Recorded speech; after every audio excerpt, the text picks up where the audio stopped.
हाँ, good morning सबको।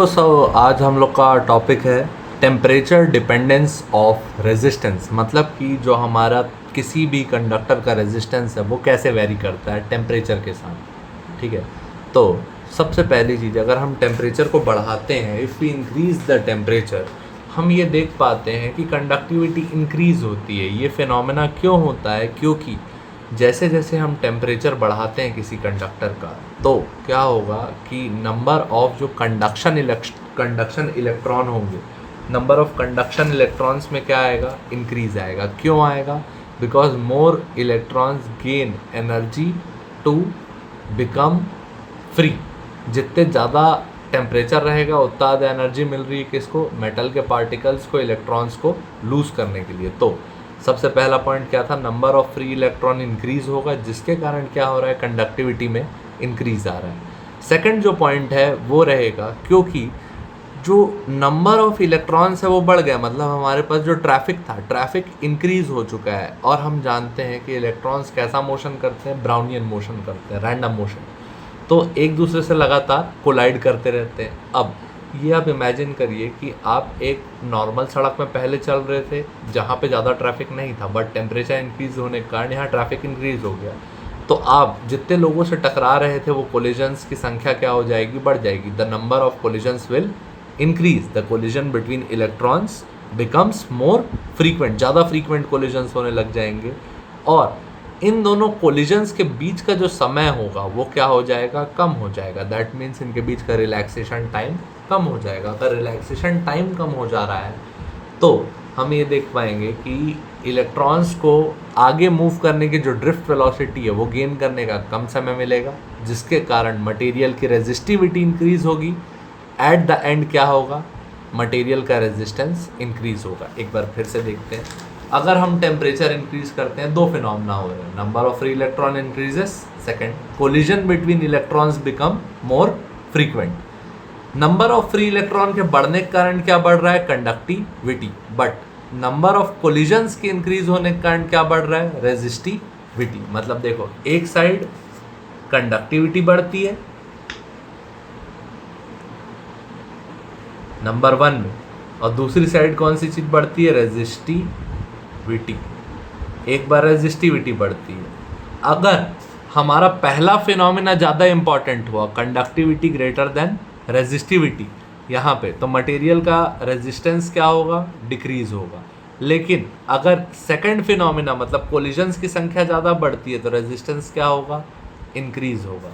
Resistance decrease किस केस में होता है? रेजिस्टेंस डिक्रीज होता है सेमीकंडक्टर के केस में, सेमी कंडक्टर। और रेजिस्टेंस इंक्रीज होता है किसके केस में? कंडक्टर के केस में। कंडक्टर के केस में रेजिस्टेंस इंक्रीज होगा जब हम टेम्परेचर में क्या लाएंगे? इंक्रीज। और किस रिलेशन के अकॉर्डिंग इंक्रीज होगा? तो वो रिलेशन आपके सामने ये रहा। सबसे पहली चीज क्या है देखते हैं। हमने अभी अभी बोला कि resistance of the material increase हो रहा है जब हम टेम्परेचर को क्या कर रहे हैं? इंक्रीज करते हैं। Resistance increases as we increase temperature.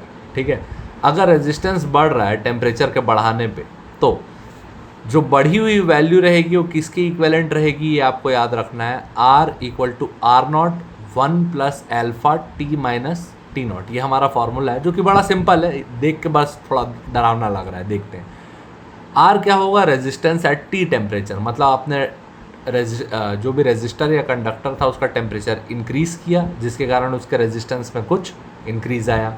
जो नया रेजिस्टेंस है वो आर। जो पुराना रेजिस्टेंस था रेफरेंस टेम्परेचर पे, जो कंट्रोल टेम्परेचर है, जो कितना होता है? या तो 0 डिग्री सेल्सियस या फिर 20 degree Celsius. Resistance at reference temperature 1 plus alpha T minus T not. T की वैल्यू, टी क्या है? टेम्परेचर जो नया वाला है। टी नॉट क्या है? जो रेफरेंस टेम्परेचर है, 0 डिग्री सेल्सियस या 20 डिग्री सेल्सियस। अल्फा क्या चीज़ है? टेम्परेचर कोफिशिएंट ऑफ रेजिस्टिविटी, जो हमारा एक कांस्टेंट आना चाहिए था, प्रोपोर्शनैलिटी कांस्टेंट, वो किसके रूप में आ रहा है? अल्फा। और ये अल्फा का नाम क्या है? Temperature coefficient for resistivity. Alpha की यूनिट क्या रहेगी, 1 अपॉन डिग्री सेल्सियस। जैसा कि आप जानते हैं कि रेजिस्टेंस किस किस चीज़ पर डिपेंड करता है, रेजिस्टिविटी, लेंथ और एरिया, रो एल बाय ए। तो इसमें जो लेंथ और एरिया का चेंज आता है टेम्परेचर में इंक्रीज के कारण, वो कैसा होता है, इनसिग्निफिकेंट होता है, मतलब बहुत ज़्यादा बड़ी वैल्यू में चेंज नहीं आता। चेंज सिर्फ एक चीज़ में आता है, जैसा कि आप देख पा रहे हैं टेम्परेचर का मटेरियल प्रॉपर्टी में चेंज आ रहा है। तो जो मटेरियल प्रॉपर्टी है दैट मीन्स रेजिस्टिविटी, जिसकी यूनिट होती थी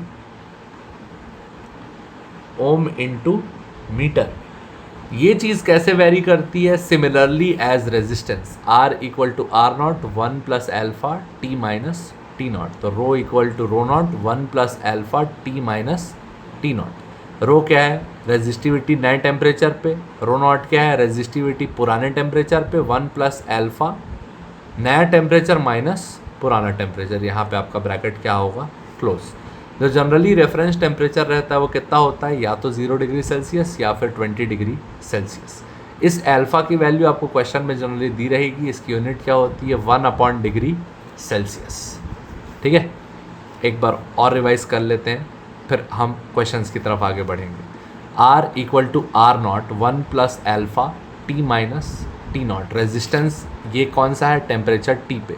आर नॉट क्या है, रेजिस्टेंस रेफरेंस टेम्परेचर पे, मतलब कि 0 डिग्री सेल्सियस या फिर 20 डिग्री सेल्सियस पे, 1 plus alpha T minus T not. T क्या है, जो नया टेम्परेचर जिस पे हमको क्वेश्चन दिया जाएगा। टी नॉट क्या है, रेफरेंस टेम्परेचर। क्या क्या होता है, आइदर 0 डिग्री सेल्सियस और 20 डिग्री सेल्सियस। रेजिस्टेंस टेम्परेचर पे सिर्फ किसके कारण डिपेंड करता है, रेजिस्टिविटी के कारण। रेजिस्टिविटी की यूनिट क्या होती है, ओम इनटू मीटर। वेरी कैसे करता है, same as resistance, rho equal to rho not 1 plus alpha T minus T not. T क्या है, नया टेम्परेचर, टी नॉट क्या है, रेफरेंस टेम्परेचर, एल्फा क्या है, टेम्परेचर कोफिशिएंट ऑफ रेजिस्टिविटी। ठीक है, आगे हम क्वेश्चन देखते हैं।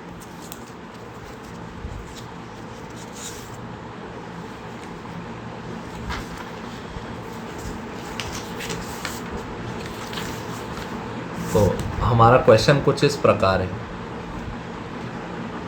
If a conductor has resistance 1 ohm at 20 degree Celsius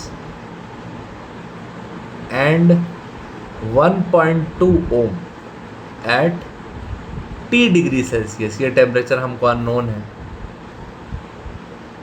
if alpha equal to 3.8 into 10 to the power minus 3, क्या यूनिट थी अल्फा की, 1 अपॉन डिग्री सेल्सियस।